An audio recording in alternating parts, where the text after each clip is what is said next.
सभी का एक बार फिर से हमारे YouTube channel Ram academy Milkipur में स्वागत है, वंदन है, अभिनंदन है। दोस्तों, पहले की वीडियो आपको कैसी लगी आप लोगों ने कमेंट में बताया। बाकी जिन लोगों ने नहीं बताया होगा, हम चाहते हैं कि आप लोग कमेंट में अपना सुझाव देते रहें।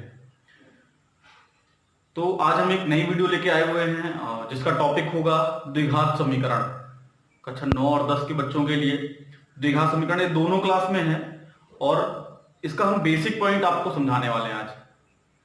पर दोस्त, वीडियो स्टार्ट करने से पहले आप हमारे YouTube channel Ram academy Milkipur को सब्सक्राइब करना ना भूलें और साथ ही साथ बेल आइकन को जरूर दबाएं, जिससे नए नए वीडियोज की नोटिफिकेशन आपको मिलती रहे।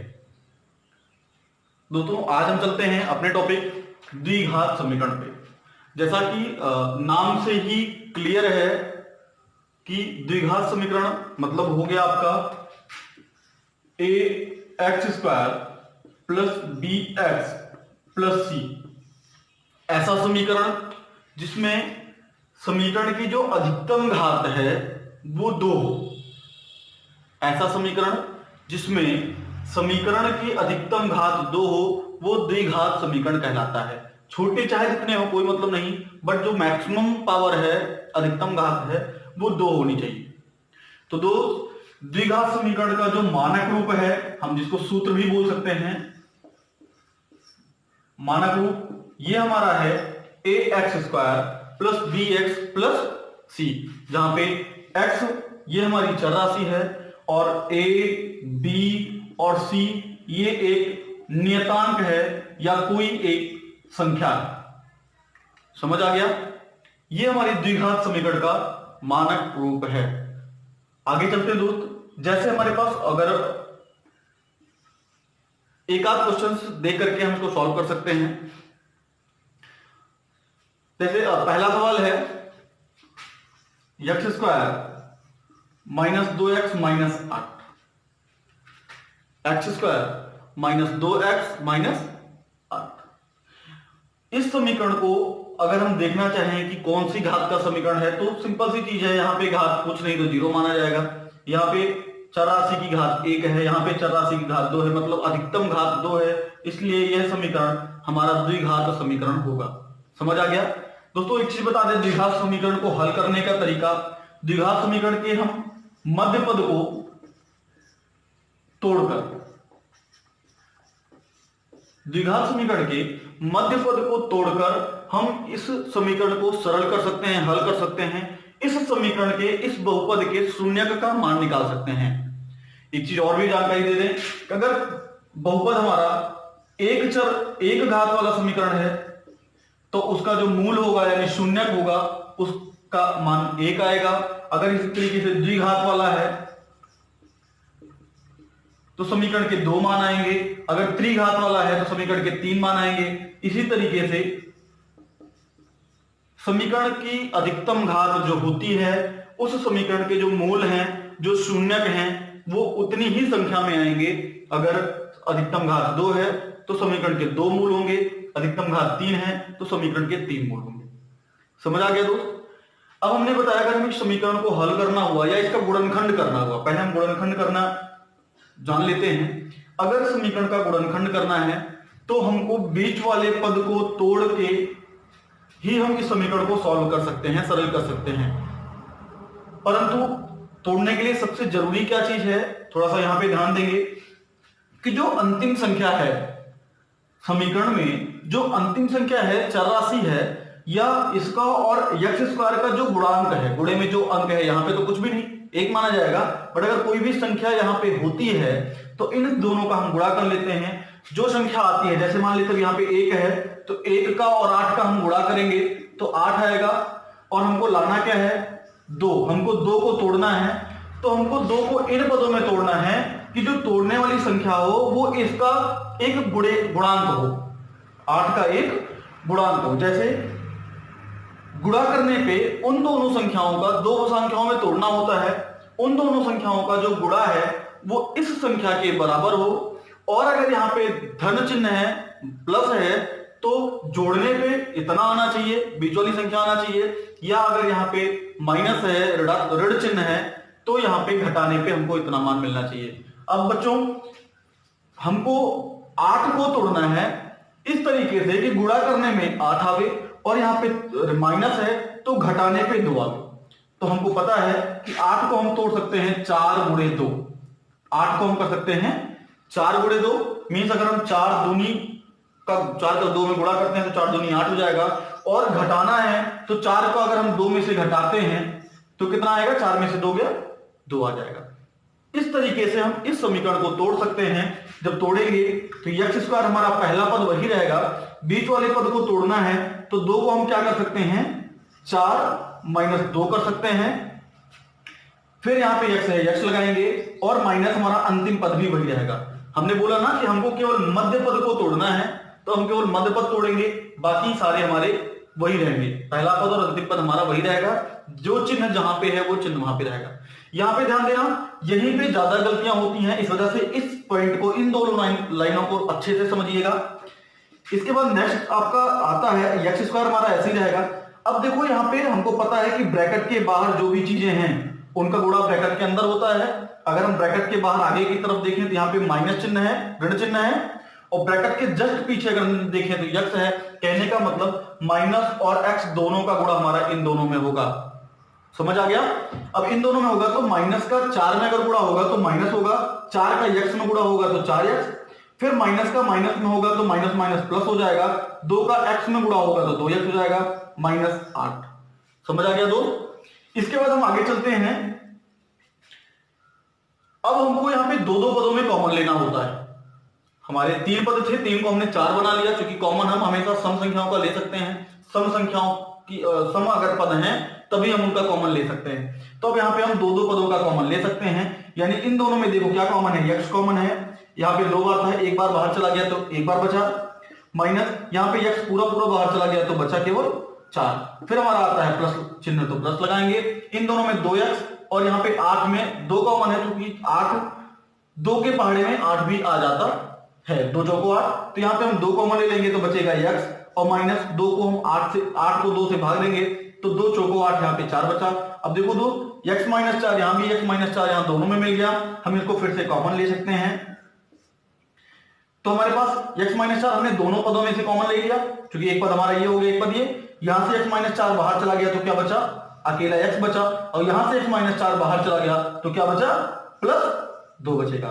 ये हमारा इस द्विघात समीकरण का गुणनखंड है।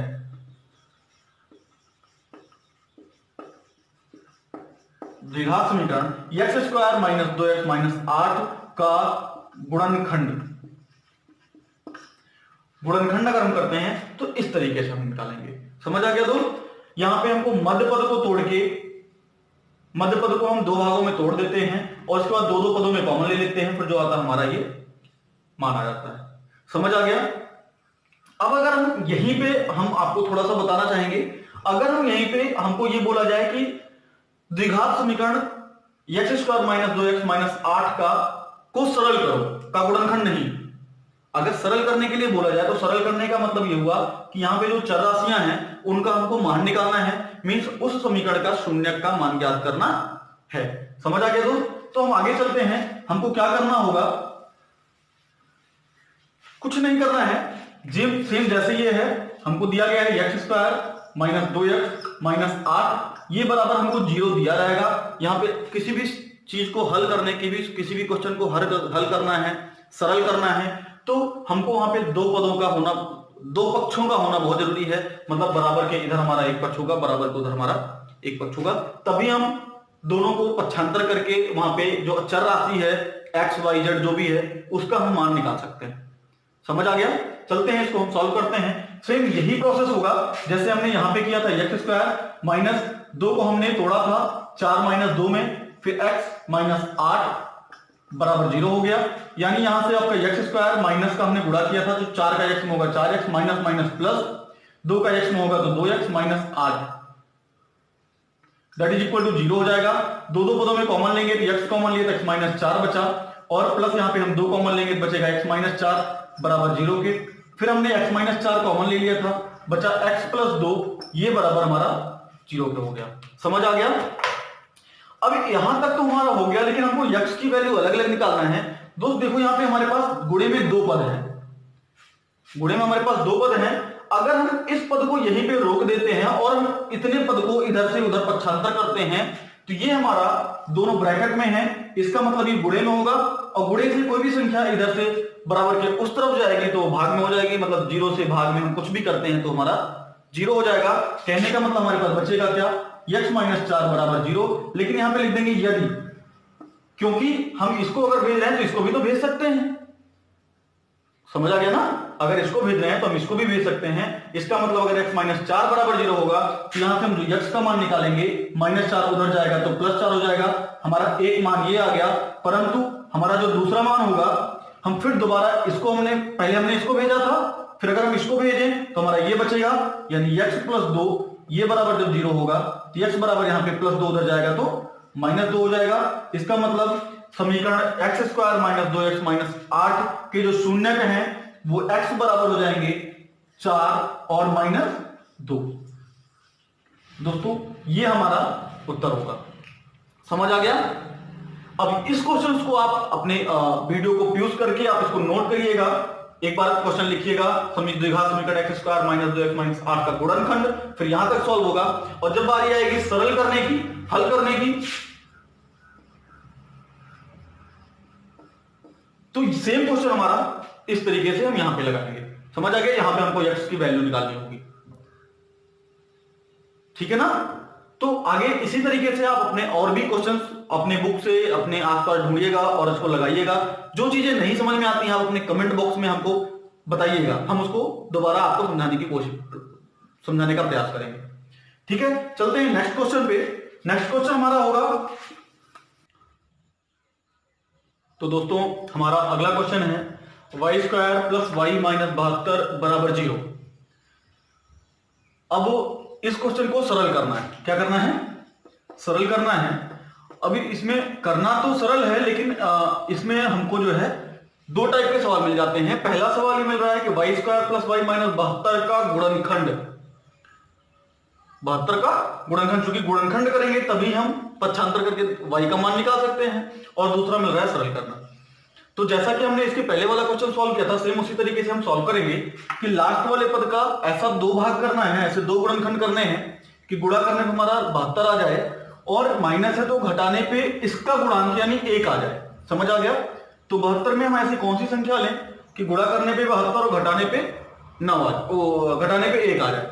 तो देखते हैं, ये हो जाएगा हमारा y² + 72 को हम कर सकते हैं 9 × 8 = 72 और 9 में से 8 गया 1 इंटू y - 72 बराबर 0 के। अब यहां पे हम ब्रैकेट को खोलेंगे, गुणा करेंगे तो हमारा 9 का y में गुणा होगा तो 9y - 8 का y में होगा तो 8y - 72 that is equal to 0 के। ये बराबर हम दो पदों में कॉमन लेंगे, इन दोनों पदों में देखो y कॉमन है तो y हो गया, बचा क्या y और प्लस यहां से y बाहर चला गया तो 9 बचा, माइनस यहां पे 8 कम 8 और 8 9 72, इन दोनों में 8 कॉमन है, यहां से 8 बाहर चला गया तो y बचा और माइनस माइनस प्लस 8 9 72 ये बचा दैट इज इक्वल टू 0 के। बच्चों एक चीज ध्यान देना है कि मैक्सिमम गलतियां हमारा यहां और यहां इन दोनों लाइनों में ही होती हैं। होता क्या है कि यहाँ पे जो माइनस है यहाँ पे हम कॉमन लेते समय गलती कर देते हैं कि माइनस का अंदर मल्टीप्लाई नहीं करते हैं। जैसे हमने यहाँ पे माइनस कॉमन लिया तो माइनस का माइनस मल्टीप्लाई किया है प्लस हो गया, समझ आ गया। इस तरीके से यहाँ पे तो विशेष ध्यान देना है कि यहीं पे अगर गलती हो गई तो हमारा क्वेश्चन खराब हो गया, अगर यहाँ पे नहीं किया तो हमारा क्वेश्चन बहुत अच्छा जाता है और सारे के सारे अच्छे से आ भी जाते हैं। अब देखो यहाँ पे आगे चलते हैं, y + 9 दोनों में है, y + 9 हमने कॉमन ले लिया, बचा y - 8 that is equal to 0 के। अब यहाँ पे हमारे दो गुणनखंड हो गए, आगे हम यहाँ पे लिखते हैं यदि पहला ब्रैकेट अगर हम लेते हैं y + 9 that is equal to 0, then y is equal to आपका +9 उधर जाएगा, ट्रांसपोज होगा तो -9 हो जाएगा। और फिर यदि अगला ब्रैकेट जब लेते हैं y - 8 इज इक्वल टू 0, तो यहां से y बराबर क्या हो जाएगा, -8 उधर जाएगा तो +8 हो जाएगा।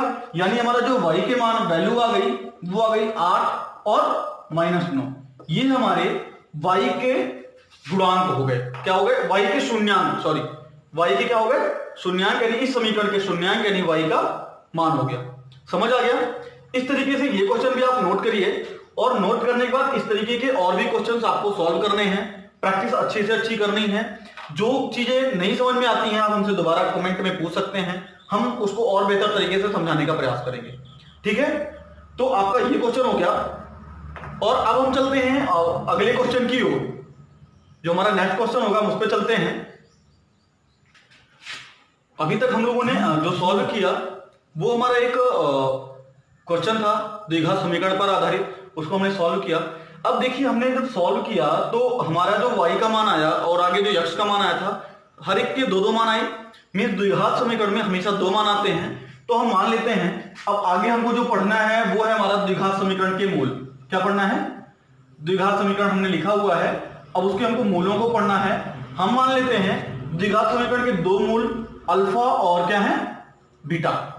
कोई भी मूल आता है जो हमको दो मान मालूम है वो हमारे क्या होते हैं, मान लेते हैं सपोज दैट पहला जो मूल है हमारा वो अल्फा है और दूसरा जो है वो बीटा है।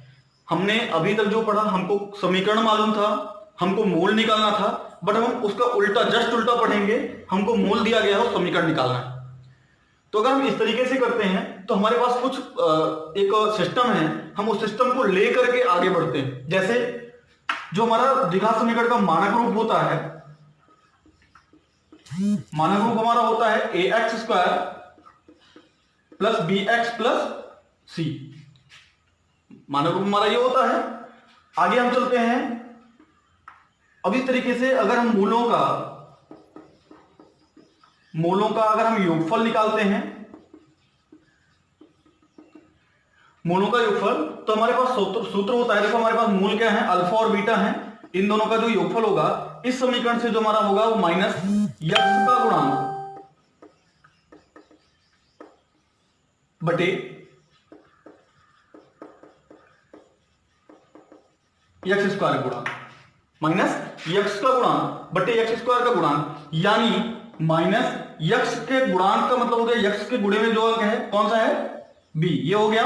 और यक्स स्क्वायर का गुणांक एक्स स्क्वायर गुणांक में क्या है, a, यानी हमारा जो अल्फा प्लस बीटा होगा वो क्या होगा, माइनस b बटे a। पहला मान तो हमारा ये हो गया, ये हो गया मूलों का योगफल। अब हम आगे चलते हैं मूलों के गुणनफल पे। मूलों के गुणनफल पे, मूलों का गुणनफल यानी अल्फा इंटू बीटा, ये हमारा होगा अचर पद बटे यक्स स्क्वायर का गुणांक। अचर पद यानी जो हमारा यक्स रहित है, जिसमें यक्स नहीं है, वो हमारा अचर पद होगा बटे यक्स स्क्वायर गुणांक। तो अचर पद हमारा क्या हो गया, c हो गया, और बटे यक्स स्क्वायर का गुणांक क्या हो गया, ये हो गया। यानी अल्फा इंटू बीटा ये बराबर हो जाएगा हमारा c अपॉन a। हमारा a सिस्टम को ये पता चल गया। अब इस तरीके से अगर हमको मूलों का योगफल मालूम है, मूलों का गुणनफल मालूम है, तो हम समीकरण बना सकते हैं। कैसे?